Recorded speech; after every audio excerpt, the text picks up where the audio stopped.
Hi, my name's Simon. I'm from Alitex Greenhouses. We're here today to take a look at a beautiful greenhouse that one of our clients bought a number of years ago. In essence, it's around about 8 metres long, and I think it's about 3 metres wide. There's a beautiful, beautiful double door extended lobby and cold frames either side. If we take a look at the cold frames, each set of cold frames has what we call a vent slide built into the wall. Those can be opened and they'll draw warm air from the greenhouse into the cold frame to help with plants that are getting ready to go out to ground. So let's take a walk into the greenhouse and have a little look. Going through these really quite lovely double doors. So we are inside, and I can tell you the difference in warmth is considerable. This is a south facing greenhouse, perfect really. So this is what we call a 3/4 span greenhouse.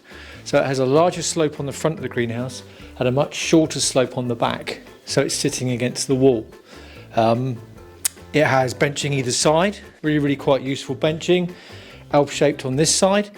And you can see the clients propagating, getting ready for the season. And then if we go over to the other side, I'm not quite sure what these pots are, but they do help with when he's growing tomatoes and the such. But what we've got over here is the benching comes round on itself, and this is really quite useful for when you're working, so you can actually work 3 parts of the bench at the same time.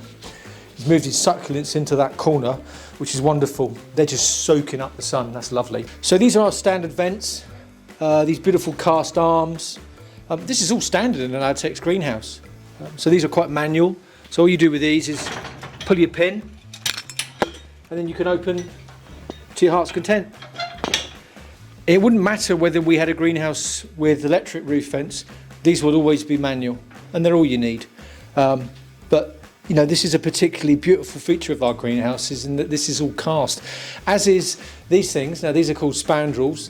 They sit at eaves height, and they'll also go up and sit in the ridge of the greenhouse. And this is cast. Nobody else comes close to us in doing these sort of details. They're quite wonderful. So as is usual for a south-facing greenhouse, you'll often have a planter at the back. So what's happening is the sun's coming in and through the greenhouse and just pushing heat into the wall, and that's feeding back out. So this is a really shallow planter, good use of space. And we've got a couple of trees here, a nectarine and an apricot, and they're enjoying their position here. I should imagine though that they take up quite a lot of water, but there you go. If we just refocus back to the back of the greenhouse as the rear roof lands against the wall, you'll see this long box gutter that's running all the way along. So that externally that will be a gutter, and there'll be a downpipe at this end that's taking the rainwater down and in, and that's feeding into this internal reservoir here. So that's going to hold about 320 litres of rainwater, free water, perfect. And we decant that by just doing that. That gives us lovely cold rainwater. Let it get to room temperature, and then you can water your plants. So there you go. It's been a really quick tour of a beautiful 3/4 span Alitex greenhouse, a traditional greenhouse. Feel free to contact us via email. You'll find us on the internet, and I hope you've enjoyed today. Thank you.